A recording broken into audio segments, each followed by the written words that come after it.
My mother and father were killed in an awful car accident when I was 6 years old.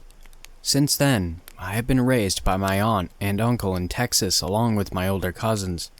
It took a while for me to adjust to this new familiar arrangement, but in time, I came to accept my aunt as a loving mom and my uncle as a trusting, sensible father figure. But the person I was closest with was my cousin, Lacey. But we were much more like brother and sister. Living in Texas, we often went hunting and fishing. My uncle taught us both to be expert marksmen when it came to hog hunting, which comes in handy in the southern United States, where these wild pigs are considered a pest due to their effect on the ecosystem.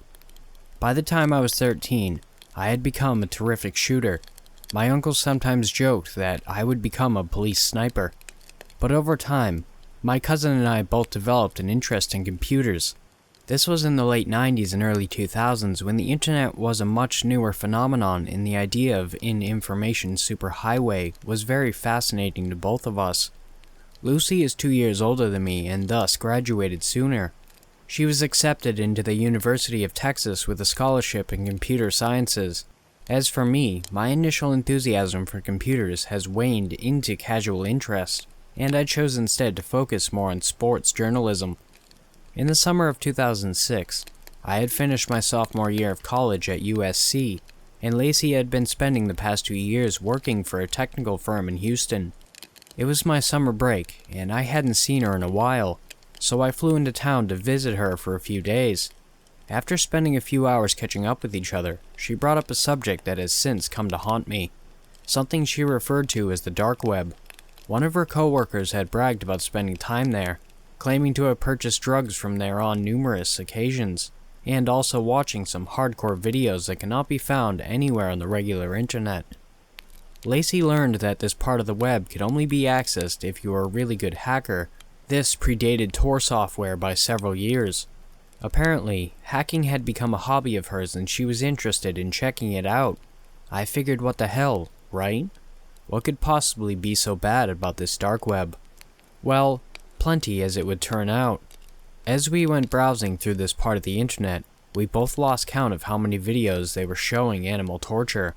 Hitmen for hire were advertising their services, as were drug dealers. Some videos seemed to be live streams of genuine torture, which caused us both to cringe. Despite all of this, Lacey still seemed to have a strange fascination with this place while I had begun to lose interest. Eventually, she came across a link to a place called TJ's Horror Shop. It sounded corny as hell, but Lacey clicked on it anyways. She was greeted by a message informing that a show was going to be taking place that night, but that it was members only. The page had the option of allowing her to register, which she did. Southern Nerd 04 was the username she chose, if I recall correctly, and she was apparently accepted. She seemed somewhat excited, but I wasn't too keen on the idea of her being associated online with that type of people who hide themselves on the dark web. After her registration was accepted, we were shown a digital clock, gradually counting down to beginning of the livestream. It seemed to have taken an eternity, but the clock eventually hit 0, and the screen lit up. We saw a masked man dressed up in leather and wearing skull gloves. He was twiddling his fingers like Mr. Burns, and he spoke in a deep, distorted voice. Hello everyone, and welcome back to TJ's Horror Shop. For all the newcomers, it is my pleasure to welcome you into my house of horrors. It seemed like a silly little show, but given everyone else we had seen in the dark web so far, I wasn't convinced that something truly sinister was out of the question. Tonight's first victim. 2 other men, also wearing masks and dressed in leather, dragged another person into view like he was some sort of hostage. He had a bag covering his head. Andrew Fleming of Charlotte, North Carolina, 43 years old, divorced, father of a son and daughter. He has been selected as the first victim of tonight's bloodbath. I began to feel sick to my stomach, and I noticed Lacey was beginning to look uncomfortable as well. For those of you who are new, my viewers are the ones who get to pick how our victims die. Your username is selected at random. After your name is chosen, a box will appear giving you several choices. The option you select is the method in which this poor bastard will die. One of TJ's henchmen ripped the bag off the hostage. The man was sobbing in terror, and he was pathetically begging for his life. I sincerely hoped this was all just an act, but I was becoming less certain of that by the second. And now, let the selection process begin. On the left side of the screen, all the usernames of those watching began to briefly flash up at random. Apparently, some sort of algorithm was using some kind of lottery system to pick who would determine this man's fate. Eventually, it settled on the username Who Gives a Crap 771. Who Gives a Crap 771? One of our favorite guests. TJ shouted in glee. Now, you must choose how Mr. Fleming will meet his demise. A box appeared that showed the following choices. A. Strangulation. B. Mutilation by chainsaw. Or C. Repeated gunshots. The user settled with C. Very well then, let the carnage begin. One of the masked henchmen appeared from off-screen, armed with a sawed-off shotgun. He aimed the gun at the man's genitalia and fired. Lacey and I both gasped in horror while Mr. Fleming howled in extreme agony. The henchman lifted the man up and shot him in both kneecaps, causing him to drop back onto the floor and continue begging for mercy. But his pleas fell on deaf ears. The henchman took out a 9mm pistol and emptied the entire clip into his back. I couldn't bear to watch anymore. I looked away and lost my lunch. I heard one more gunshot, and the man's screaming stopped. I guess that was the fatal blow. What a delightfully gruesome display. Now, on to our next contestant. The henchmen dragged another person into view, also with a bag over their head. The bag was removed to reveal a blonde female not much older than me. Melissa Cartwell of Pittsburgh, Pennsylvania, 23 years old and single. You are our next victim. Now, let's see who gets to decide your fate. As before, the slot on the left of the screen began flashing names at random, and much to our horror, it settled on the username Lacey had chosen. Tears began to well up in Lacey's eyes. "Lacey, shut this damn thing off," I said to her. Southern Nerd 04, a newcomer. We are pleased to welcome you into our gruesome family. Now, you must choose how Miss Cartwell dies. Again, a small box appeared, but with several different options. Flaying, electrocution, or incineration. Lacey only sat there, frozen in horror. "Lacey, get off this page now," I said in an increased panic. Several minutes passed. TJ had grown impatient. Well, Southern Nerd, we are waiting. Lacey began to frantically press buttons, hoping it would somehow allow her to exit this awful place. If you don't choose within the next 20 seconds, you will be on our next show, TJ said menacingly. For a moment, Lacey appeared to be considering one of the three murder options, but before she could choose, I ripped the power cord out of its outlet and shut the damn computer off. Lacey broke down, sobbing, and I rushed over to comfort my cousin. "You don't think they'll find me, do you?" she said fearfully. "I don't know." I stayed with Lucy a few more days before returning to the apartment where I was staying in Los Angeles. I wanted classes to resume so I could get on my degree in sports journalism, but it was the middle of July. The whole situation with those wackos on the dark web appeared to have blown over, or so I thought. I opened up my laptop as soon as I returned home, and I was greeted with a horrifying sight. My generic desktop background had been replaced with an image of a masked man, the same type of mask I saw TJ and his henchmen in that terrible livestream. Suddenly, a video box appeared and a video message began playing. Hello there, Jason. It's me, TJ. Shivers went down my spine at the mention of my name. Where the hell did he get it from? And how the hell did he manage to hack into my laptop? I believe we have a hostage here that might be of interest to you. The camera angle changed to show. No, it can't be. Lacey! She was bound and gagged and sobbing in the corner of the room where TJ was filming. There were cuts and bruises on her face. Remember when I told your cousin here that she would be a part of our next show? I'm a man of my word, Jason. She had a choice to make and she refused to answer the call. Now she will pay the ultimate price. He bent down and pet her hair in a very creepy manner, causing her to cringe.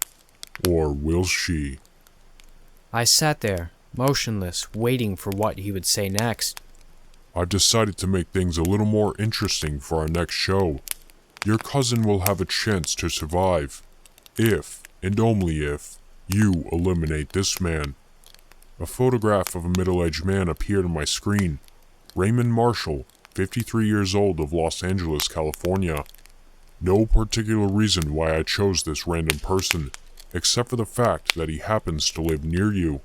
You now have a simple choice. You will murder one person to potentially save another. Another box appeared on my screen showing the options of yes and no. I sat there in dead silence trying to process everything. Should I become a murderer to save my cousin?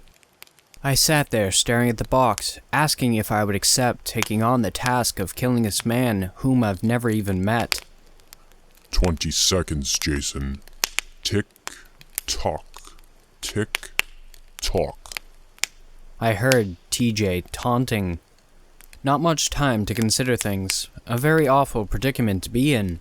TJ began audibly counting down. 10, 9, 8, 7. At 7, I finally clicked on yes and regretted it almost instantly. So, you've agreed to play along. Very well then. I will give you until Friday at 6 p.m. Pacific Standard Time, which is when our next show will be. Be warned, one of my henchmen is currently in Los Angeles and he's watching your every move. You know, just in case you try to chicken out. Oh, and we're also monitoring your communications, so don't even think about calling the police. Don't even think about attempting to warn your target either. I knew right then and there I was trapped. I was going to be a murderer or not, and all for the chance of saving Lacey. If you haven't eliminated your target by then, my henchman will eliminate you. There is no backing out of this. Shouldn't be a problem. Your cousin tells me you're an excellent shooter. Until Friday at 6 p.m. Well, at least he gave me time to mentally prepare. That's a little over 2 days from now. Late at night, I was tossing and turning. I couldn't sleep. My consciousness was deeply troubled. I was wishing I could die, but that would be viewed as chickening out and surely get Lacey killed. I decided I wasn't going to wait until Friday. I wanted to get it over with now. I got dressed and walked out of the apartment parking garage. I opened up the toolbox in the bed of my pickup truck and stared at the assault rifle I had used on many occasions for hog hunting when I was growing up in Texas. I had brought it with me to California when I drove out here to attend college, but I hadn't had the time to go hunting since moving out here. I pulled it out from the toolbox and tossed it into the back seat of the cab. "Put this on," I heard a voice say. Startled, I turned around and saw a tall man in a hooded sweatshirt wearing a mask. "Let me guess, you're the psychopath's puppet," I said sarcastically. "Put this on," he repeated in a more aggressive tone. He was holding a headset in his outstretched hand. I took it from him. "This headset has a small camera implanted inside. It will provide a visual confirmation that you have carried out your task. Any attempt to tamper with it, and I will kill you." They really had their bases covered. "Such a lovely crowd you hang out with," I said to him as I climbed into my truck. I saw him turn around and walk away. I couldn't see him or his vehicle anywhere in sight. With that, I started the ignition and began driving to the address that TJ had provided me for this person. All the while, I saw a dark SUV with tinted windows tailing me the whole way. I tried to make out a license plate number, but the dim light made it very difficult. I eventually arrived on the street where my intended target lived. His house was directly across from the street from a park. I decided it would be easier to hide from my target if I parked my vehicle over there. I saw the SUV that had been tailing me make a sharp U-turn and park itself on the other side of the street. They weren't kidding that he was watching my every move. I rolled down my window slightly. just far enough for the muzzle to be sticking out. Just then, I heard my iPhone buzzing and felt it vibrate in my pocket. I had it shut off, but it just suddenly reactivated itself without my prompting. I took the phone out of my pocket and realized what was up. TJ and his cronies were hacking into it. I was greeted by the familiar image of a masked man dressed in leather. Welcome back again, loyal subscribers. As usual, we have quite a show for you in store. But before we get to the main event... He went off screen for a few moments and then dragged a woman in front of the camera, hands tied and mouth covered in duct tape. It was Lacey. Will a man become a murderer for even the smallest chance of saving his cousin? To find out, let's go live to Los Angeles. On my phone, the image of TJ was replaced with the live camera feed from the headset his henchman had given me. I knew this was my cue to look at the target's house across the street. I noticed the henchman got out of his parked SUV and walked up the man's driveway. Apparently, this man was a night owl. The lights in his house were all on, and I swore I could hear his TV blaring. Maybe he lived alone. The masked man rang the doorbell and stepped off to the side of the house to hide. A man arrived at the door. It was him, my target. I heard him shout, "Hello, who's there?" I took a step outside. That was it, my moment of truth. I gathered every ounce of strength and fortitude I could muster and pulled the trigger. A direct hit right between the eyes. Raymond Marshall was dead before he hit the ground. The henchman emerged from the side of the house and walked up to the corpse to visually verify that he was dead. After he had done so, he looked in my direction and gave me some kind of hand gesture, presumably a signal of verification. Well, there you have it. Our friend did indeed have it in him to carry out this murder, and since I'm in a generous mood, I will not kill his cousin. I hear TJ shouting over my phone. The henchman got back into his SUV and drove off into the night. I watched as he drove away. I breathed a sigh of relief, but that relief was short-lived. TJ backed away from the camera, and another one of his henchmen appeared on the screen, armed with a shotgun. After a slight hesitation, he shot Lucy dead. I was in utter shock and disbelief. I had done exactly what the psychopath had asked me to do, and Lacey was still murdered. I had just done something I found to be morally unconscionable, in the hopes she would be spared, and as it turned out, it was all for nothing. I spent the next 2 days sobbing in despair. My cousin, whom I had loved more like an older sister, was gone forever. I found out that my aunt and uncle had filed a missing persons report.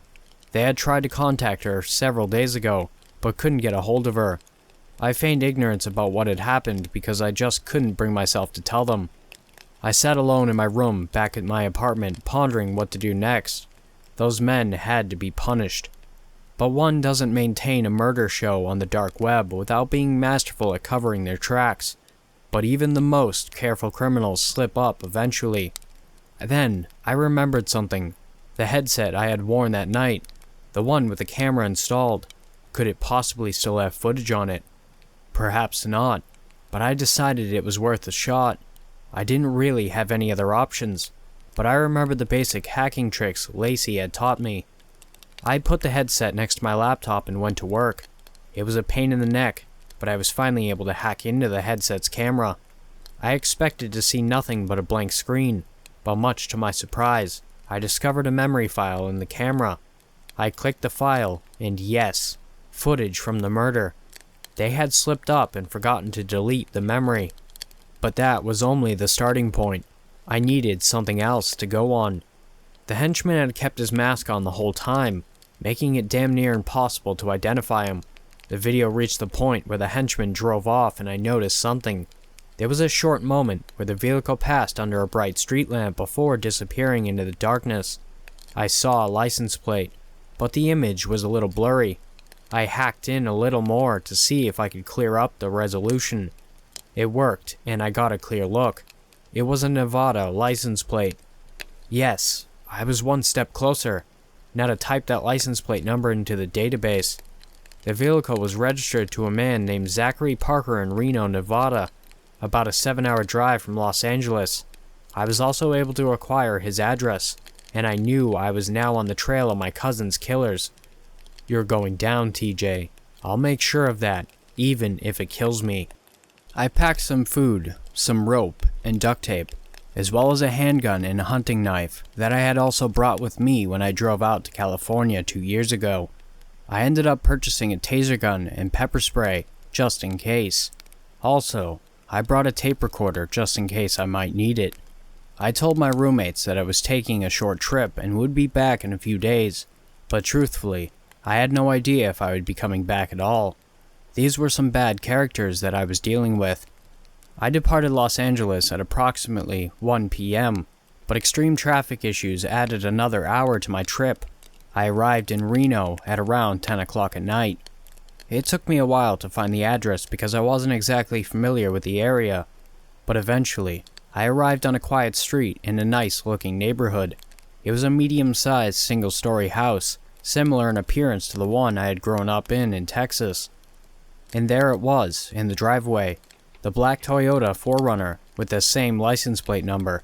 I stepped out of my truck and began to creep up to the house, hoping nobody on the street would notice me. Suddenly, the garage door began to open. I ducked to the side of the house to keep myself out of sight.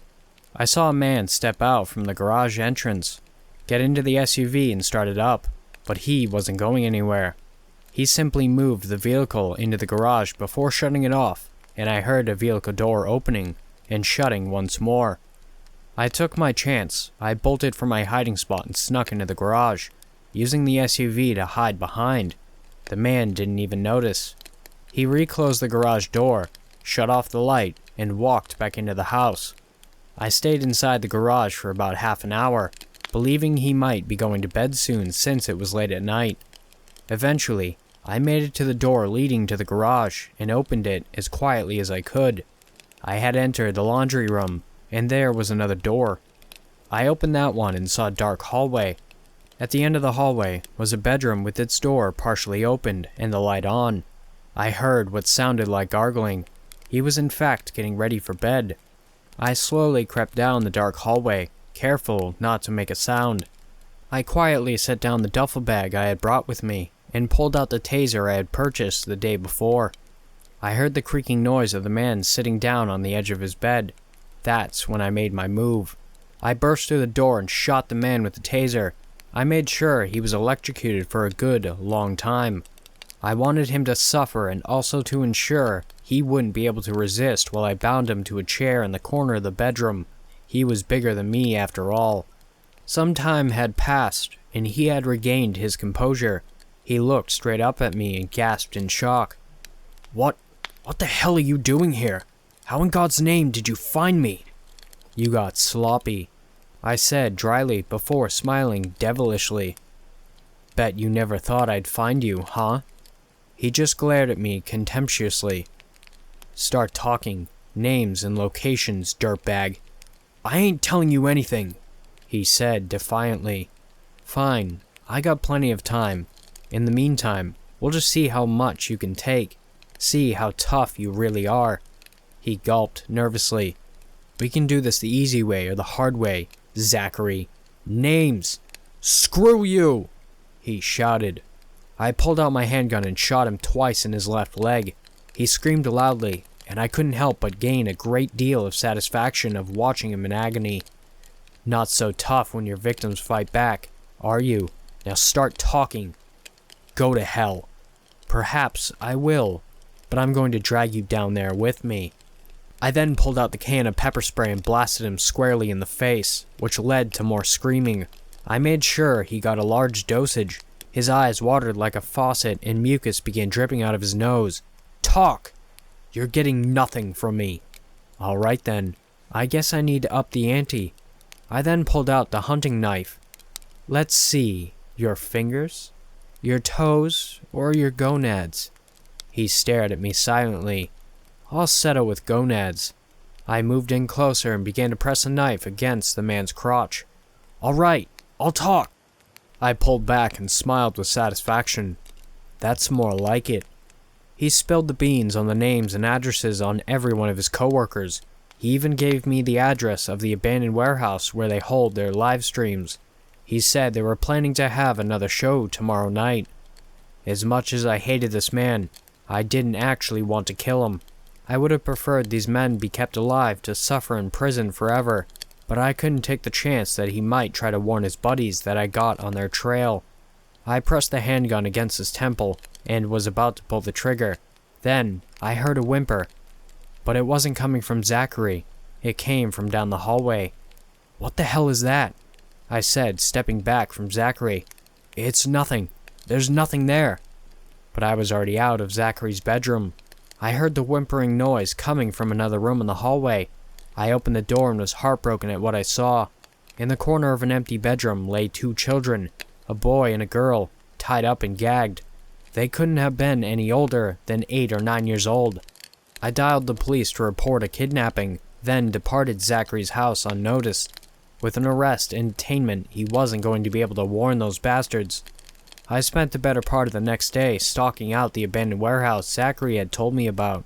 Perhaps I could have spent some of the day exploring Reno, but I couldn't keep my mind focused on anything except bringing those bastards down.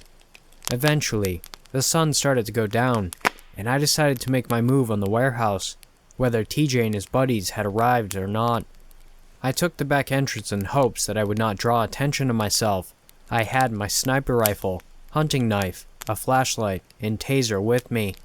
If what I had seen from their live streams was any indication, it was that they always came armed. I slowly opened the back door, but that didn't stop it from creaking loudly.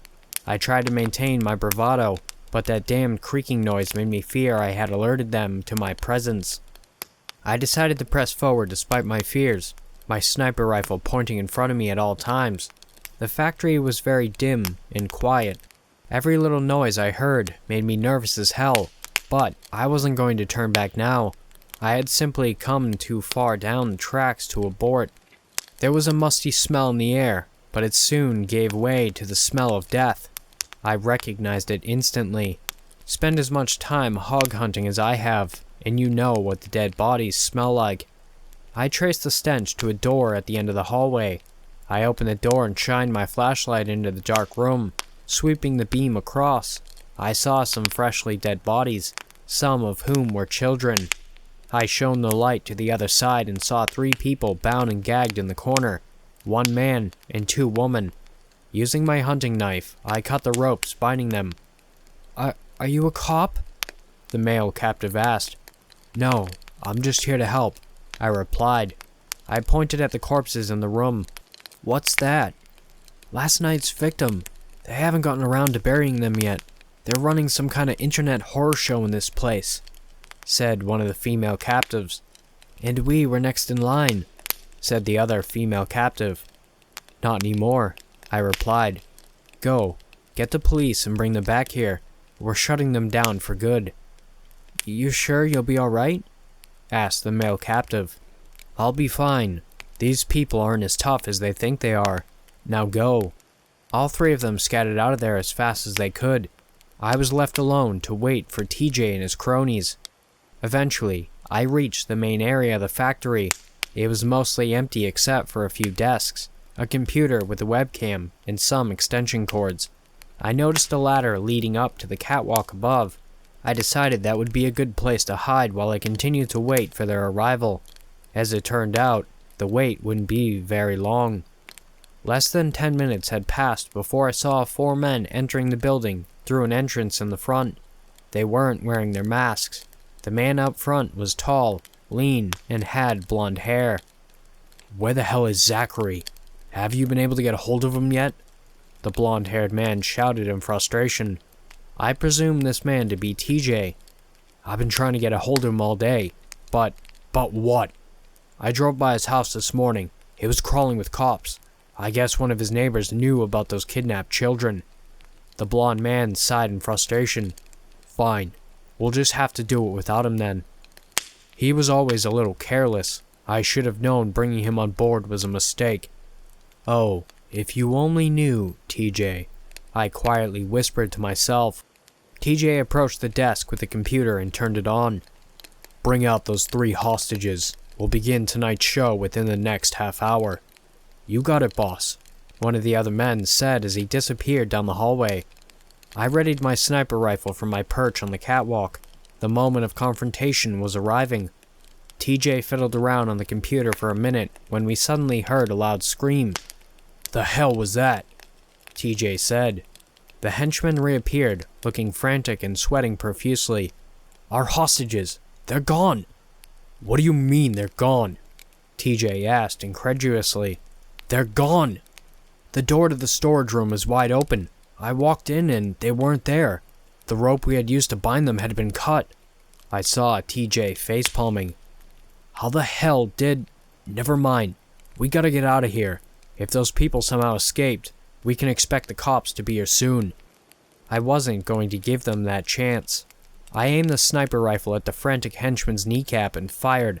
The henchman fell to the ground, shrieking in pain. TJ and the two remaining accomplices began frantically looking around, hoping to find the person who had shot their friend. One of them walked in front of my sightline, and I got a clear shot at his back. I fired and struck him in his spinal cord, ensuring he would be paralyzed for the rest of his life. Now it was down to 2. The last of TJ's cronies rushed to his friend's side, and that's when I took my shot at him, striking him on the right kneecap. But this victory was short-lived as I heard a gunshot ricochet behind me. TJ had spotted me. I got up and ran as fast as I could across the catwalk. I heard one more gunshot, then another. He pumped the shotgun once more, but I heard a clicking noise when he pulled the trigger. Using this opportunity, I shot TJ in both of his legs, and down he went like the rest of them. I climbed down the nearest ladder to get back to floor level. Finally, I had a chance to confront my cousin's killer. He looked shocked to see me. "You!" Surprise. How does it feel to have someone fight back? "How did you... Wait. Don't tell me, Zachary. Like you said, he was always a little careless, and it came back to bite you in the butt big time," I said smugly. He chuckled. "Okay, now what? You'll be going to prison along with us. Or did you forget the murder you committed on our behalf? You mean under pain of death? You blackmailed me and told me you would spare my cousin." "No, I said I might spare her, and in case you forgot, it was my henchman who shot her, not me." "Close enough. These men follow your orders like sheep. You could have told them not to do it, and you sat there and watched. The blood is on your hands," I said very angrily. "Do you deny any of this?" "No, I don't deny it. In fact, I admit to all of it." "Thanks. You've given me exactly what I needed." I then pulled out my tape recorder and played back the recording. TJ looked shocked at hearing his own confession. "It's over, TJ. You have nowhere else to go." TJ gulped nervously. "Are you going to kill me?" Seconds after he said those words, we began hearing sirens in the distance getting closer and closer. I put 2 and 2 together and realized that those people I had set free had contacted the police and were directing them here. I looked back down at TJ one last time. "I saw your little storage room in the back. I couldn't help but notice some of your victims were children. Child killers don't get treated very well in prison. So no, I will not kill you or your cronies. Someone in prison will do it for me." I smiled rather smugly and triumphantly as TJ began pissing himself. TJ and his followers all received life imprisonment without a possibility of parole. I myself ended up on trial for my vigilante actions, but after hearing I had helped rescue 2 kidnapped children and 3 other hostages, the jury was clearly on my side and returned with a not guilty verdict. Also, the tape when I recorded TJ's confession was played at the trial. This meant 2 things. Firstly, that my aunt and uncle received closure on what happened to Lacey. Secondly, it meant the district attorney in Los Angeles would not prosecute me for the murder of Raymond Marshall. Although, I'm glad the story had somewhat of a happy ending. I realized that situations like this are an extreme exception. Take my advice. Stay away from the dark web. It's for your own good. Thanks for watching, Wolfpack. If you want to submit your story, my email and subreddit will be in the description below. And also, if you're not subscribed, please do if you want. And don't forget to like and comment as well. Have beautiful nightmares. And I will see you next time.